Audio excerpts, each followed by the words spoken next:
Hey guys, welcome to Cooking with Chase. Hope everyone's having a fantastic day.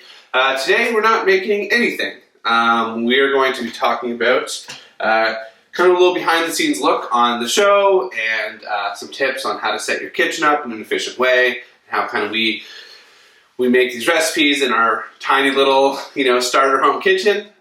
So grab a drink and let's get talking.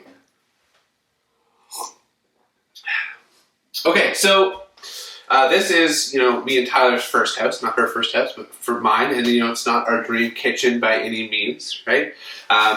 And having come from professional kitchens, and that's where I spend most of my time cooking, are in these, really, really well-equipped, got everything you need, dishwasher, kitchens, high grade, all the stuff, professional everything. It could be a little frustrating to kind of come into a home kitchen and try to use that equipment and that space and have storage for that. But we make it work, right? And it hasn't diminished the quality of the food we eat or my enjoyment of cooking here. But there are some things you can do, and things that I certainly do to kind of help make it a more enjoyable experience. And I've mentioned this a lot, but help kind of de-stress that cooking, that being in the kitchen, cooking for people. So I thought it's our 30th episode, which is wild. And I thought it'd be kind of cool to give you a little behind the scenes of how we kind of construct a recipe, how I kind of get ready for that recipe, and kind of how we keep our kitchen set up for efficient cooking. So the first thing I would really want to talk about is pen and paper and notebook. Any good cook or any good chef is a pretty detailed note taker, and I have purposely kind of constructed these recipes and these shows without formal written recipes. And I could do that. I could write down my recipe for mayo to the gram or to the tablespoon. I could give that to you guys. I could do that for the batter for the fish and chips and for tomato sauce and say how many garlic cloves, all of that stuff. I could very easily do that. We decided not to do that because this show is about cooking at home and giving you a foundation and a confidence to take, a recipe or a technique and then use what you have to make food for the people you love. This isn't designed for professional chefs or cooks to take these recipes and go produce them in kitchens. These are designed for people at home who, maybe you don't have red wine vinegar and you have white vinegar. Well, use white vinegar, right? If you don't have this herb, use something else or don't use any herbs. It's all totally fine. What I found from talking to, Tyler and family and friends is when people get a recipe in front of them, they feel like if they're missing an ingredient, they just don't do the recipe, And that's not what cooking is, right? In a professional kitchen, of course, we have all of the food available to us at all times, but especially in a pandemic, and especially during this time, right? We're shopping once every 2 weeks. So a lot of times we just run out of stuff and you kind of have to make do. So that's why I've purposely admitted not putting up a recipe at the end of the episode or linking, to a website with the written recipe. This is about just a technique. And hopefully you guys kind of take that and, you put more lemon juice in your mayo, whatever that is. So the pen and paper mostly is not for recipes, but it is for organizing kind of what you're making, right? So I use this breaking down what I have to prep. And this is my cooking notebook. So, it's got 2 years at least worth of recipes and notes on, red wine jus and beef bourguignon and all of these things and recipes and techniques that I've acquired over the years, right? And this kind of journey, whatever you want to call it, up to, this is the note on the first sourdough bread I made, right? It's just pages of notes and sauces. And this journey to kind of get to this point is you have to write at school, at studying, you have to write notes down. And I'm not saying you have to take notes like this. It's not required. But, if you're making a big meal, start off with a pen and paper, right? Write out everything you want to do in that meal. If you want, you can write out all the ingredients you need for that meal. You can write out what needs to be done ahead of time. And that can really help kind of de-stress because you know what's going. Just rip this off. We always keep some tape in the kitchen to label stuff. Put it up on your fridge. You can have a little prep list, a little list of things going as you're going through the kitchen. Okay, so I'll take you on a little tour of the kitchen now. Have a little sip of coffee here because it's the nice thing about these YouTube videos is we're filming this at 1 o'clock in the afternoon now, so kind of frees up our day a little bit here. Okay, so good there. So this is mostly things that we use a lot, or things that are just really awkward to store. So like our pizza peel we don't use every day, but where like it's just a very awkward thing to store. Also kind of looks nice. We get it up on the wall, you know. And like I said, this is kind of our first house, so we're eventually going to be renovating this kitchen, so we do not mind blasting holes into the walls to hang things. But like this sieve I use multiple times a day. That mandolin we use all the time. These sill pads, this is a great way to store these for baking. Just got some clips here, right? And you can kind of just hang them up over here. And these are really just an awkward thing to store, so it's easier for us to kind of just get them up over there. All of our knives, all of our knives, got this great magnetic strip. I cannot recommend one of these enough. You know, I don't think they're terribly expensive, probably around $30, around that range, depending on what model you get on Amazon.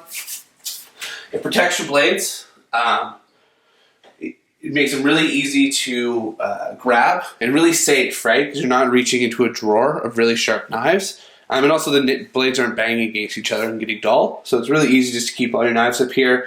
And it looks nice, I think. You know, you spend some money on some good knives, show them off. Yeah, and then, you know, I'm sharpening my knives later today, so I just have my stones out there. That's not normally where I keep them. That's where they are. Then kind of this is the main workspace of, you know, when you're cooking on your stove, this is where all the ingredients kind of go for this. So keep it clean as much as you can.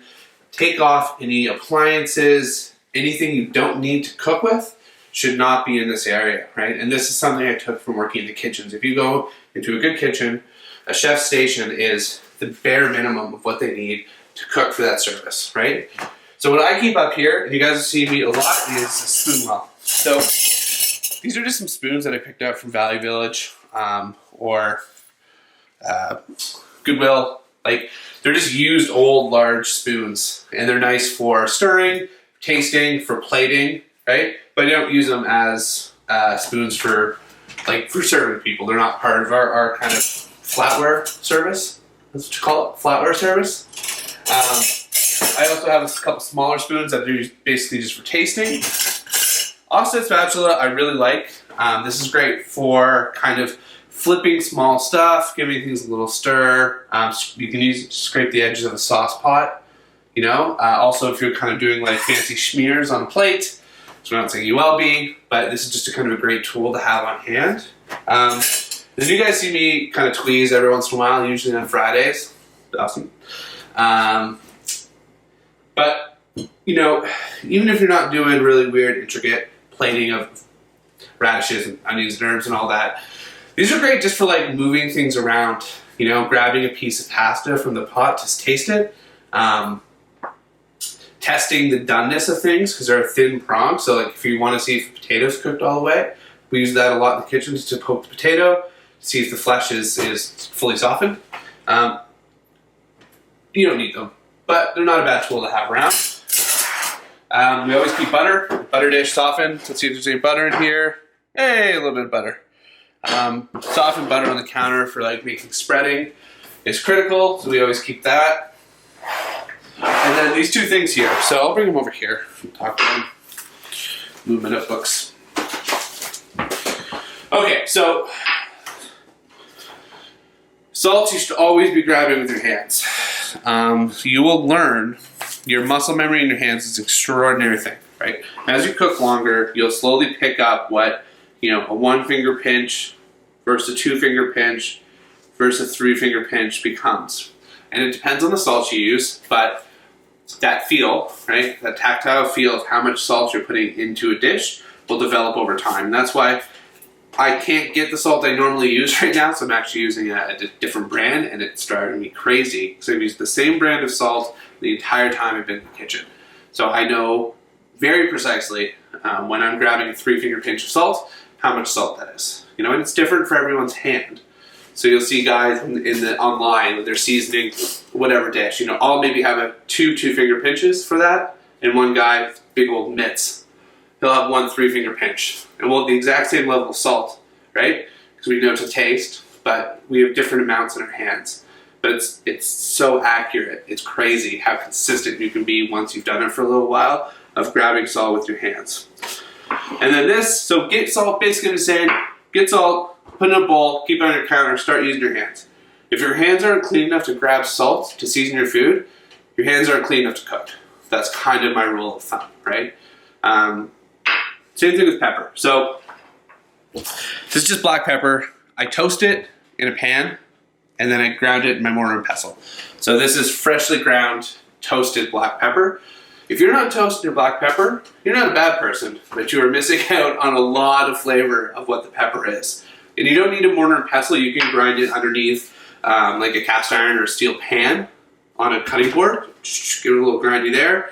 How else could you could do it in a little spice grinder if you have one of those.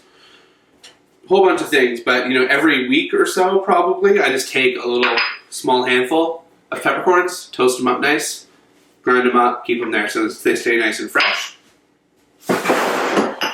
And then the next thing is our oils. So there's always two oils I keep on our counter. One is just a neutral oil. This is canola oil, and this is for like searing things off and cooking primarily. High smoke point, no taste. That's what I'm looking for. The second one is an olive oil, and this is a fairly cheap olive oil. It's nothing fancy. It's nothing expensive. I think we usually get whatever's kind of on sale, $8 a liter, thereabouts. And this will be used for cooking and for vinaigrettes and salad dressings and stuff. But get some squeeze bottles, again, really cheap off Amazon. And they save you money in the long run, because when you're pouring out of a bottle, you're always pouring more than you think, right? This really, really controls how much oil you're putting into your pan. You can also get them at your local dollar store for even cheaper than Amazon. Dollar store, cheaper than Amazon. Mysterious, beautiful camera lady piping in from the back with pro tips. So yeah, just get some bottles. And they're great for dressings, right? Because you can see dressings, vinaigrettes are always done by like ratios. Like 3 to 1 oil to vinegar, right? So you can see all the parts in this bottle. And then you just give them a little shake and you've got your vinaigrette, your dressing, And then I just keep them on folded up paper towel that I switch out every week or so, because the bottles always get a little oily. The seals are never proper, even the ones we have in the restaurant. Always the same thing, so they drip on here. That just keeps it off your counter. When it gets greasy, toss it in the paper towel. Can't do that. Stovetop, just keep it clean, keep it organized. There's always a kettle on our stove, and I think we've had 1 cup of tea in the past year. I realized today, I'm like, I should probably just put this kettle away. We don't really use it, but there's a kettle there. Okay, and then this is kind of plates, a couple pots, and then spices primarily. So keep this as organized if you have one of these shelves as you can. So we keep kind of like our small spice jars up here. We keep backup olive oils. That we keep our good olive. This is our finishing olive oil. This bottle here, I just keep it in a small squeeze bottle for like the tops of dishes. Gee Louise. Got lids flying everywhere. Bigger jars down here of rice flour. We've got rice, brown sugar, different types of flours like durum wheat when I'm making pizzas. And then kind of like our nice plates for plating. It's really nice having them out because you can kind of just grab them, and honestly they don't fit in our cupboards. Yeah. And then the last thing I'll talk about real briefly is, and we went shopping today, so do not judge how full our fridge is. But our fridge. So this is 2 weeks worth of food for us, and again, we're a family of two adults, so it'll obviously be more if you're, 2 adults plus a National and Quinn, or 2 small children. But you can make this work. Now, the only thing I'll say about this is just try to keep things, meat down to the bottom, your fruits and veggies and the crisper there. I've got all of our herbs that we have for the next 2 weeks wrapped up, damp paper towel in the bag, damp paper towel at the bottom there. And these will last 2 weeks easy. So I've got 2 of these. And then all of the meat I just keep on this tray. Now later today we're going to be breaking this down, freezing some of it, keeping what we need out for the next couple weeks. I'll be deboning a bunch of these chicken thighs, putting them in bags, putting them in a freezer. But just having a tray in there, anything that does leak gets collected on here. It doesn't drip down into your veggies there. It looks a little chaotic, but it's 2 weeks worth of food that we got in this fridge right now, so it's pretty good. This is one of our vinaigrettes. I don't use this one terribly often, so I do keep it in the fridge. I don't probably have to, but I do. Jeez, Louise, lid's flying everywhere. Yeah. You know, we made some really cool dishes out of this kitchen, right? And this is not a dream kitchen. You know, it's electric, old electric stove, and the oven broiler doesn't work. And I don't have a ton of counter space. We're using this rickety island here with a board on it. It's a beautiful cutting board. My dad made this one. But you make it work, right? And you see some of the kitchens in Toronto and New York that people are making some of the best food in the world out of, and they're not much bigger than this place. So just keeping organized, trying to keep clean, trying to keep your fridge clean as well as you can. Just will do wonders for kind of like making this an enjoyable process. And I can't emphasize enough, especially during those beginning stages, writing a prep list, writing down what you have to accomplish to make that dish happen, doing everything you can do ahead of time, what that will do to de-stress you during that dinner party or cooking for those people you love. So yeah, guys, 30 episodes in. We're doing 31 tomorrow. Thanks for watching this whole crazy journey. And yeah, thanks for tuning in. If you cook, well, you're not cooking along. If you're cleaning your kitchen or organizing your fridge, be sure to tag me at Chase Rose, #Cooking with Chase. Stay home, stay safe, eat well. We'll see you tomorrow at 5. Thanks, guys. Bored. Thanks for tuning in. Be sure to like and subscribe. New videos every Monday to Friday at 5 p.m. Eastern. If you have any questions or suggestions, leave them in the comments. And as always, stay home, stay safe, eat well. Thanks.